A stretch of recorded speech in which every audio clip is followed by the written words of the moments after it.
안녕하세요. 참았던 이야기들입니다. 구독과 좋아요 부탁드려요.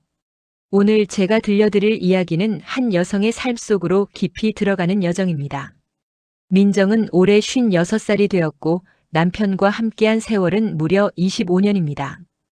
25년이라는 시간 어떤 의미일까요? 갓 태어난 아기가 어른이 되기까지의 시간입니다. 씨앗을 심어 나무로 키우고 그 나무가 열매를 맺고 다시 씨앗을 품기까지의 긴 순환입니다.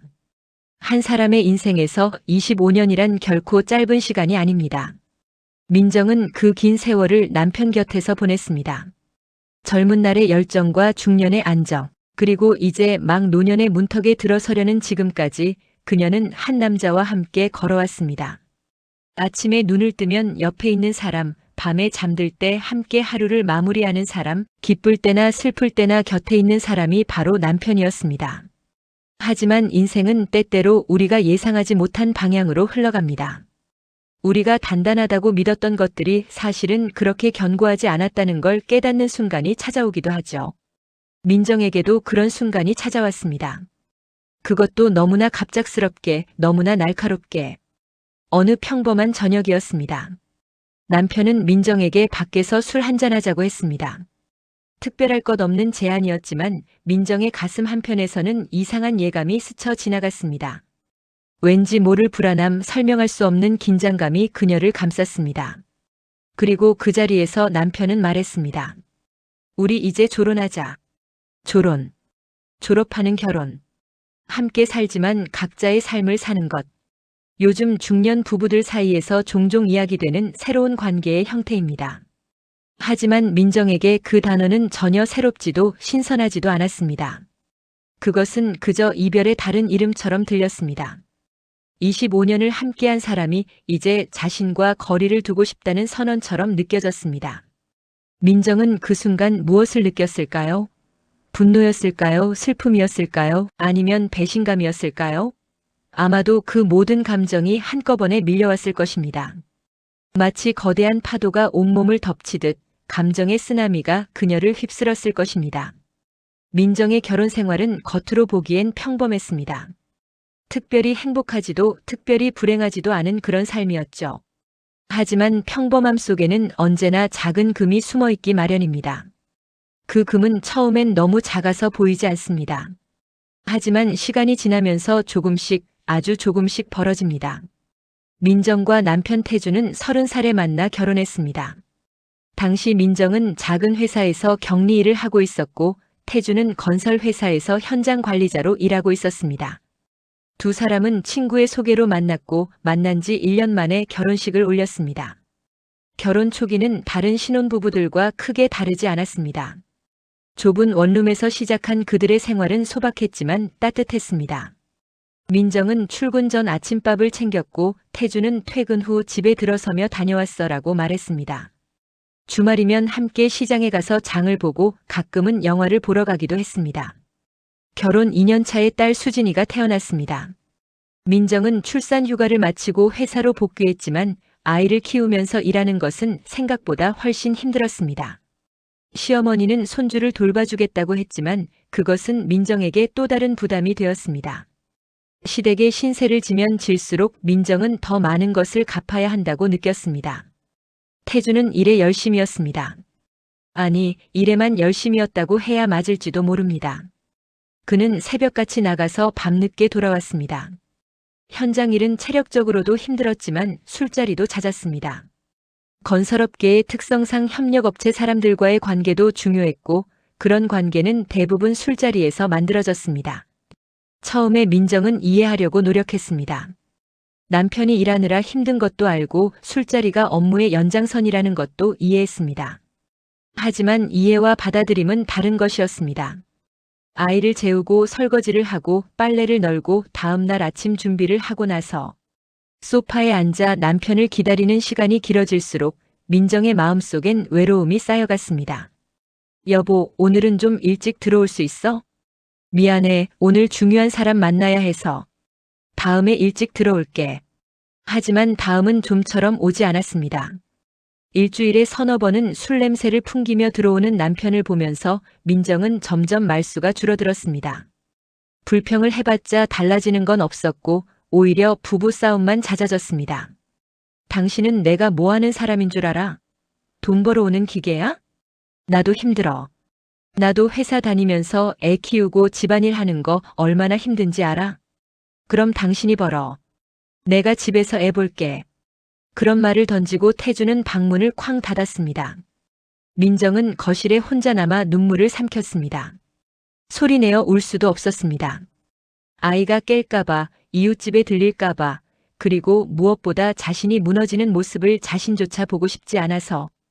시간이 흐르면서 민정은 기대하는 것을 포기했습니다. 남편이 일찍 들어오길 바라지 않았고 주말에 가족끼리 어딘가 가자고 하지도 않았습니다. 그저 주어진 일상을 묵묵히 살아냈습니다. 아침에 일어나 아이를 깨우고 아침밥을 차려주고 회사에 가서 일하고 퇴근 후 아이를 데리러 가고 저녁을 준비하고 아이를 씻기고 재우고 그렇게 하루하루를 보냈습니다. 수진이가 초등학교에 들어갈 무렵 민정은 회사를 그만뒀습니다. 아이의 학교 생활을 챙기고 학원 스케줄을 관리하고 시댁 일도 도우려면 직장을 다니기 어려웠습니다. 태주는 민정의 결정에 별다른 반응을 보이지 않았습니다. 찬성도 반대도 아닌 그저 무관심이었습니다. 전업주부가 된 민정의 삶은 더욱 반복적이 되었습니다. 하지만 동시에 책임감은 더 커졌습니다. 이제 경제적으로 남편에게 전적으로 의존하게 되었고 그 의존은 민정의 발언권을 조금씩 빼앗아갔습니다. 당신이 돈 벌어와? 태준이 가끔씩 던지는 이 말은 민정의 가슴에 비수처럼 꽂혔습니다. 돈을 벌지 않는다고 해서 기여하지 않는 것은 아니었습니다. 집안일과 육아와 시댁 돌봄은 분명히 노동이었고 가치 있는 일이었습니다. 하지만 그것은 눈에 보이지 않았고 월급으로 환산되지 않았으며 인정받지 못했습니다. 민정은 점점 자신감을 잃어갔습니다. 거울을 볼 때마다 초라해 보이는 자신의 모습이 싫었습니다. 젊은 시절의 당당함은 어디로 갔을까요? 자신의 의견을 또렷하게 말하던 그 여자는 어디로 사라졌을까요? 태주는 40대 중반이 되면서 더 자주 이상한 말을 하기 시작했습니다.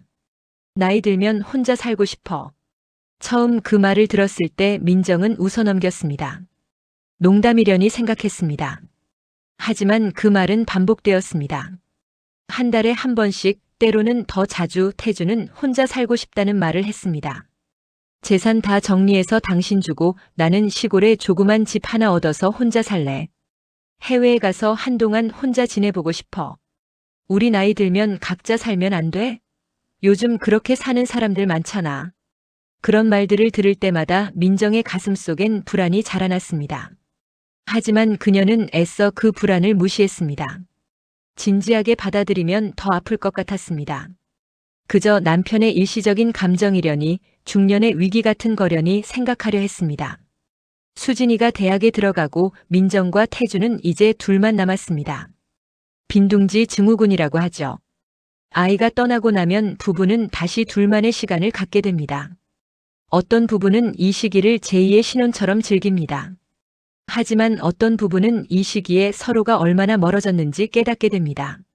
민정과 태주는 후자였습니다. 아이를 키우는 동안에는 대화의 소재라도 있었습니다. 수진이 성적, 수진이 친구관계, 수진이 진로 등등. 하지만 이제 그마저도 없어졌습니다. 저녁 식사 시간에 마주 앉아 있어도 할 말이 없었습니다. 텔레비전 소리만 거실을 채웠습니다. 민정은 가끔 생각했습니다. 우리는 언제부터 이렇게 된 걸까? 어느 순간부터 우리는 부부가 아니라 그저 한 집에 사는 동거인이 된 걸까? 그리고 한 달 전부터 태준의 행동이 이상해졌습니다. 퇴근 시간이 더 늦어졌습니다. 예전에는 그래도 10시 전에는 들어왔는데 이제는 자정이 넘어서 들어오는 날이 많아졌습니다. 전화를 하면 받지 않거나 받더라도 바빠 나중에라고만 하고 끊었습니다. 주말에도 나가는 일이 잦아졌습니다. 골프 약속이 생겼다, 친구들 만나야 한다, 현장 확인해야 한다, 이런저런 핑계로 집을 비웠습니다. 그리고 무엇보다 결정적인 것은 휴대폰이었습니다. 태주는 이제 휴대폰을 절대 내려놓지 않았습니다. 화장실 갈 때도 샤워할 때도 휴대폰을 가지고 갔습니다. 전화가 오면 다른 방으로 가서 받았고 문자 알림이 울리면 화면을 재빨리 확인한 후 숨기듯이 주머니에 넣었습니다. 민정은 알았습니다. 여자의 직감이라는 게 있습니다. 뭔가 잘못되고 있다는 걸, 남편이 자신에게서 멀어지고 있다는 걸, 그리고 그 멀어짐의 이유가 단순한 권태가 아니라 다른 무언가라는 걸. 어느 날 저녁 민정은 용기를 내어 물었습니다. 여보, 요즘 왜 그래? 혹시 무슨 일 있어? 무슨 일은 무슨 일? 별일 없어. 그럼 왜 이렇게 늦게 다녀? 전화도 안 받고. 바빠서 그래. 요즘 현장 일이 많아. 정말 그것뿐이야? 무슨 말을 하고 싶은 건데? 이상한 짓 하고 다니는 거 아니지? 나를 배신하는 일은 하지 마. 순간 거실에 침묵이 흘렀습니다. 태주는 아무 말도 하지 않았습니다. 부인하지도 인정하지도 않았습니다. 그저 민정을 빤히 쳐다보다가 다시 텔레비전 쪽으로 고개를 돌렸습니다.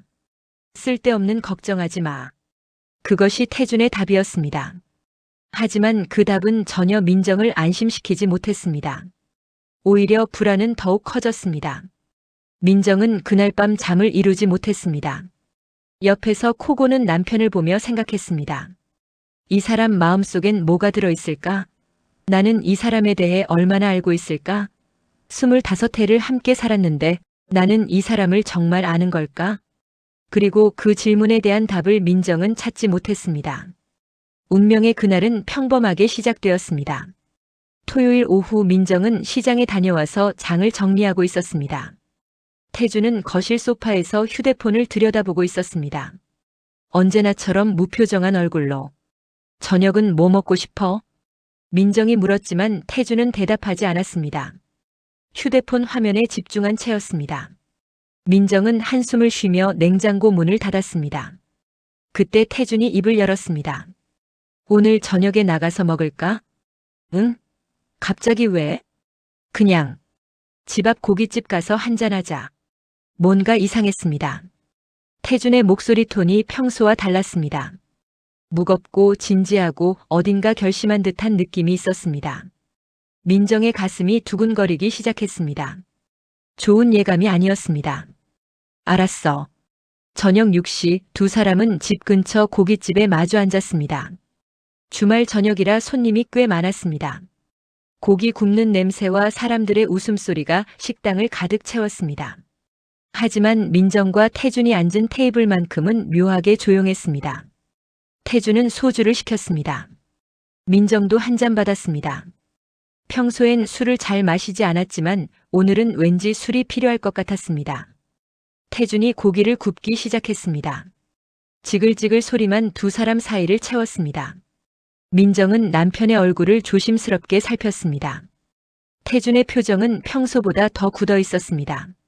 고기 몇 점을 먹고 나서야 태준이 입을 열었습니다. 나 할 얘기가 있어. 뭔데? 우리 이제 졸혼하자. 그 순간 민정의 귓가가 멍해졌습니다.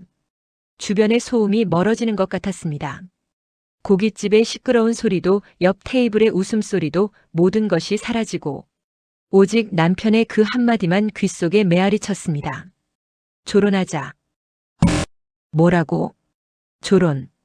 법적으로 이혼하는 건 아니고 그냥 각자 살자는 거야. 같이 살 필요 없잖아. 이제 우리 나이도 있고 애도 다 컸는데. 왜? 왜 갑자기 그런 말을 해? 내가 뭘 잘못했어? 잘못한 거 아니야. 그냥 이제 각자 살고 싶어. 서로한테 얽매이지 말고 자유롭게 살면 안 돼? 자유롭게? 당신은 그동안 충분히 자유로웠잖아. 하고 싶은 대로 다 하고 살았잖아. 나는 25년 동안 뭐 했는데? 그러니까 이제 당신도 자유롭게 살라는 거잖아. 태준의 말투에는 짜증이 섞이기 시작했습니다. 나도 이렇게 얘기하는 게 쉬운 줄 알아? 고민 많이 했어. 그런데 이게 우리 둘 다한테 좋은 것 같아. 당신한테만 좋은 거 아니야? 민정의 목소리가 높아졌습니다. 주변 테이블에서 힐끔힐끔 쳐다봤지만 신경 쓸 겨를이 없었습니다. 25년을 함께 살았는데 갑자기 졸혼하자고. 그게 말이 돼? 그럴 거면 차라리 이혼하자고 해. 그래. 당신이 원하면 이혼해도 돼. 시간이 멈춘 것 같았습니다. 민정은 남편의 눈을 보았습니다. 그 눈에는 미련도 애정도 그 어떤 감정도 담겨 있지 않았습니다. 그저 담담함만 있었습니다. 마치 오래전에 이미 결정을 내린 사람처럼. 민정은 그제야 깨달았습니다. 이 남자는 이미 떠났구나.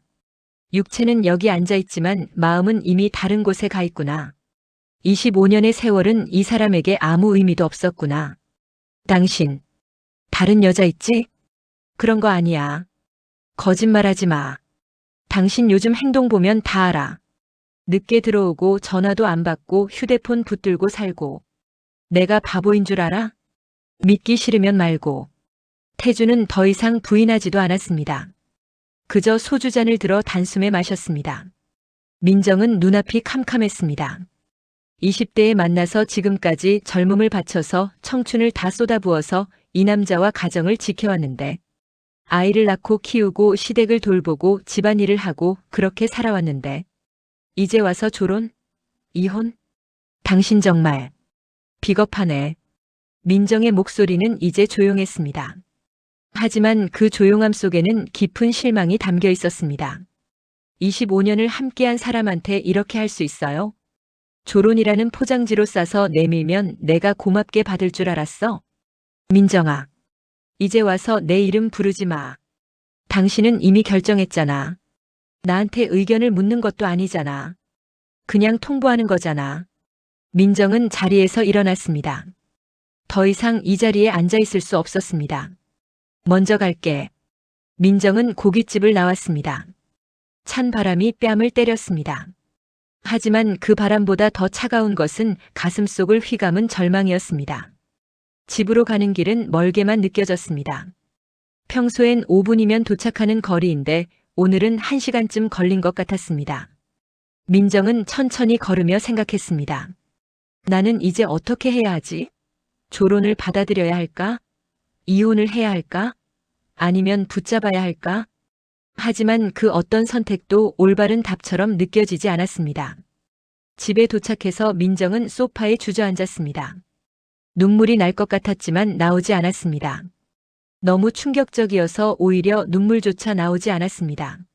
1시간쯤 지나서 태준이 들어왔습니다. 술 냄새를 풍기며 민정을 힐끗 보더니 아무 말 없이 안방으로 들어갔습니다. 곧 샤워하는 소리가 들렸습니다. 민정은 그 소리를 들으며 생각했습니다. 이 사람과의 인생이 이렇게 끝나는구나. 25년이 이렇게 무너지는구나. 그날 밤 민정은 거실 소파에서 밤을 보냈습니다. 안방으로 들어가고 싶지 않았습니다. 그 사람 옆에서 자고 싶지 않았습니다. 다음 날 아침 태주는 일찍 나갔습니다. 어디 가는지도 말하지 않고 민정은 혼자 남아 멍하니 창밖을 바라봤습니다. 햇살은 여전히 밝았고 사람들은 일요일 아침을 즐기고 있었고 세상은 아무 일 없다는 듯 돌아가고 있었습니다. 하지만 민정의 세상은 멈춰 있었습니다. 전화벨이 울렸습니다. 딸이었습니다. 엄마, 나 이번 주말에 집 갈게. 그래. 엄마 목소리 왜 그래? 어디 아파? 아니야. 괜찮아. 전화를 끊고 민정은 생각했습니다. 딸한테 뭐라고 말해야 하지? 아빠가 조론하자고 했다고 말해야 할까? 아이에게 이런 이야기를 하고 싶지 않았습니다. 이제 막 사회생활을 시작했고 자기 인생을 살아가고 있었습니다. 부모의 문제로 아이를 힘들게 하고 싶지 않았습니다. 하지만 숨길 수 있을까요? 이미 벌어진 일을, 이미 갈라진 마음을. 민정은 며칠 동안 제대로 먹지도 자지도 못했습니다. 태주는 거의 집에 오지 않았습니다. 가끔 들러서 옷을 갈아입고 다시 나가곤 했습니다. 두 사람은 대화하지 않았습니다. 말을 섞을 필요가 없었습니다. 이미 할 말은 다 했으니까요. 금요일 저녁 딸아이가 집에 왔습니다. 엄마, 나왔어. 밝은 목소리로 들어온 딸아이는 거실의 분위기를 느끼고 멈칫했습니다. 엄마, 왜 이래? 무슨 일 있어? 아니야. 그냥 좀 피곤해서. 아빠는? 아빠는 약속 있어서 늦을 거야. 엄마의 얼굴을 유심히 살폈습니다. 예전과 다른 무언가를 느낀 것 같았습니다. 엄마 아빠랑 싸웠어? 민정은 대답하지 못했습니다. 입술을 깨물며 눈물을 참았습니다. 하지만 딸 앞에서 참았던 감정이 무너지기 시작했습니다. 엄마. 엄마를 안았습니다. 그 품에서 민정은 처음으로 울음을 터뜨렸습니다. 며칠 동안 참았던 눈물이 쏟아졌습니다.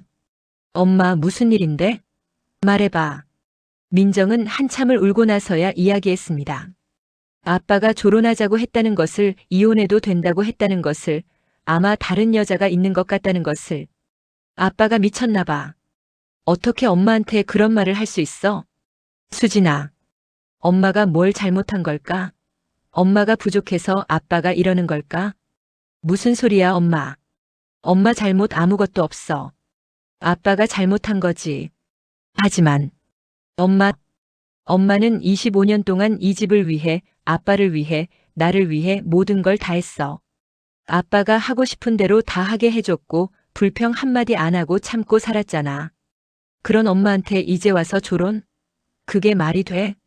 수진이의 목소리에 분노가 섞였습니다. 나 아빠한테 전화할 거야. 하지 마. 소용없어.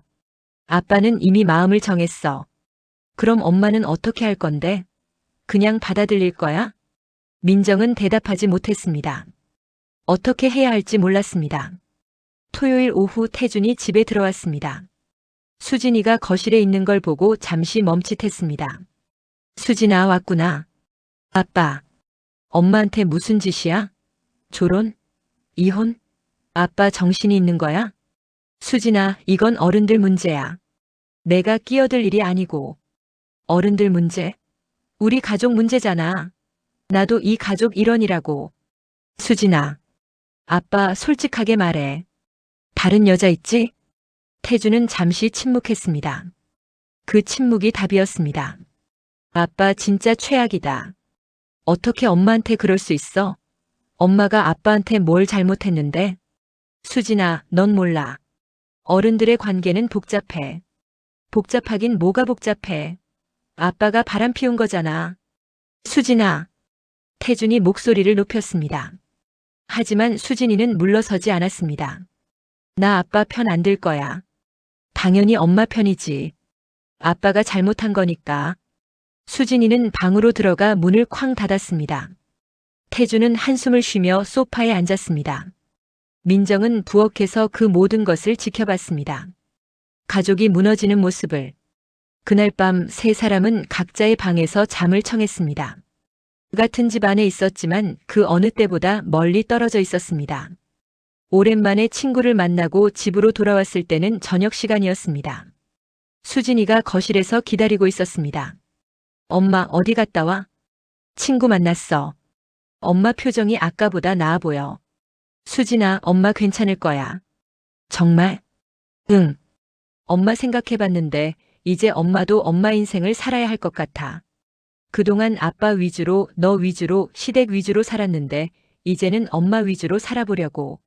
엄마 잘 생각했어. 나는 엄마를 응원해. 고마워, 수진아. 그날 밤 태준이 늦게 들어왔습니다. 민정은 거실에서 그를 기다리고 있었습니다. 이야기 좀 합시다. 민정의 목소리는 차분했습니다. 며칠 전의 동요나 절망은 없었습니다. 태준은 조심스럽게 소파에 앉았습니다. 당신이 결혼하고 싶다고 했지. 아니, 사실 이혼하고 싶다고 했지. 민정아. 들어. 내가 생각해봤어. 당신 말대로 우리 이혼하자. 태준은 놀란 표정을 지었습니다. 민정이 이렇게 나올 거라 예상하지 못한 것 같았습니다. 하지만 조건이 있어. 재산은 공평하게 나눠. 아니, 공평하게가 아니라 내가 더 많이 가져갈 거야. 나는 25년 동안 이 집을 지켰고 당신이 일할 수 있도록 뒷바라지했어. 그 대가를 받을 권리가 있어. 그리고 수진이한테는 당신이 직접 설명해. 왜 이혼하게 됐는지, 당신이 뭘 잘못했는지. 내가 대신 설명해 주지 않을 거야. 민정의 목소리는 단호했습니다. 마지막으로 나는 당신을 용서하지 않을 거야. 당신이 나한테 한 일을, 우리 가족한테 한 일을 절대 용서하지 않을 거야. 하지만 원망하면서 살지는 않을 거야. 당신한테 내 에너지를 쓰고 싶지 않으니까. 미안해. 사과는 필요 없어. 이미 늦었으니까. 내일 변호사 알아볼 거야. 당신도 준비해. 민정은 자리에서 일어났습니다. 더 이상 할 말이 없었습니다. 방으로 들어가면서 민정은 느꼈습니다. 가슴이 시원했습니다. 며칠 동안 짓눌렸던 무게가 조금 가벼워진 것 같았습니다. 물론 앞으로 힘든 시간이 기다리고 있을 것입니다. 이혼 절차도 복잡할 것이고 혼자 사는 것도 익숙하지 않을 것이고 주변 시선도 신경 쓰일 것입니다. 하지만 민정은 결심했습니다. 이제 더 이상 희생자로 살지 않기로, 더 이상 남에게 맞춰서 살지 않기로, 자신의 행복을 스스로 찾아가기로. 다음 날 월요일 민정은 변호사 사무실에 전화했습니다. 상담 약속을 잡았습니다. 창밖을 보니 햇살이 밝았습니다. 새로운 시작을 알리는 것처럼 민정은 조용히 중얼거렸습니다. 나는 나를 포기하지 않을 거야. 누구 때문에 사는 게 아니라 나를 위해 사는 인생을 살 거야. 이제부터가 진짜 내 인생이야. 그 말과 함께 민정의 새로운 장이 열렸습니다. 관계란 무엇인지, 헌신이란 무엇인지, 그리고 진정한 행복이란 무엇인지. 민정은 25년을 한 남자와 함께 살았습니다. 그 시간은 결코 짧지 않습니다. 하지만 시간의 길이가 관계의 깊이를 보장하지는 않습니다. 오래 함께했다고 해서 진실한 관계는 아닐 수 있습니다. 남편이 당신을 떠난다고 해서 당신이 가치 없는 사람이 되는 것이 아닙니다. 당신은 여전히 소중하고 사랑받을 자격이 있고 행복할 권리가 있습니다. 관계가 끝났다고 해서 인생이 끝나는 것이 아닙니다. 오히려 그것은 새로운 기회일 수 있습니다. 진정한 자신을 발견할 기회, 자신이 정말로 원하는 삶을 살 기회. 여러분께 묻고 싶습니다. 당신은 지금 행복하십니까? 당신은 당신 자신을 위해 살고 있습니까? 아니면 누군가를 위해, 무언가를 위해 자신을 희생하고 있습니까? 만약 후자라면 멈춰서서 생각해 보세요. 정말로 이것이 당신이 원하는 삶인지, 10년, 20년 후에도 같은 방식으로 살고 싶은지, 만약 답이 아니오라면 변화할 용기를 내세요. 쉽지 않을 것입니다. 두려울 것입니다. 하지만 그 두려움 너머에 진정한 당신이 기다리고 있습니다. 당신의 새로운 시작을 진심으로 응원합니다.